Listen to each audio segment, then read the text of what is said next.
ಮೈಸೂರಿನ state bank of ಇಂಡಿಯಾದ ಉದ್ಯೋಗಿಯಾಗಿರುವ ಬಹುಮುಖ ಪ್ರತಿಭೆ ಅನುಪಮಾ ರಾವ್ ಅವರು ಮುಂಬೈಯಲ್ಲಿ ನಡೆದ ಸೌಂದರ್ಯ ಸ್ಪರ್ಧೆಯಲ್ಲಿ ಮಿಸೆಸ್ ಸೌತ್ ಏಷ್ಯಾ ಕಿರೀಟವನ್ನು ಗೆದ್ದುಕೊಂಡಿದ್ದಾರೆ. ಮೈಸೂರಿನ ಎಸ್ಬಿಐ ಉದ್ಯೋಗಿ ಆಗಿರುವ ಬಹುಮುಖ ಪ್ರತಿಭೆ ಅನುಪಮಾ ರಾವ್ ಅವರು ಮುಂಬೈಯಲ್ಲಿ ನಡೆದ ಸೌಂದರ್ಯ ಸ್ಪರ್ಧೆಯಲ್ಲಿ ಮಿಸಸ್ ಸೌತ್ ಏಷ್ಯಾ ಕಿರೀಟವನ್ನು ಗೆದ್ದುಕೊಂಡಿದ್ದಾರೆ.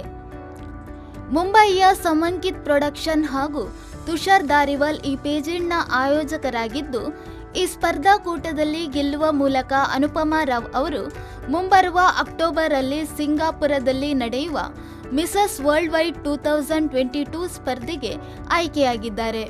ಈ ಸ್ಪರ್ಧೆಯಲ್ಲಿ ಅವರು ಭಾರತವನ್ನ ಪ್ರತಿನಿಧಿಸಲಿದ್ದು, ಅನುಪಮಾ ರಾವ್ ಅವರು ಭರತನಾಟ್ಯ ಕಲಾವಿದೆಯಾಗಿಯೂ ಜನಪ್ರಿಯತೆಯನ್ನ ಪಡೆದವರು.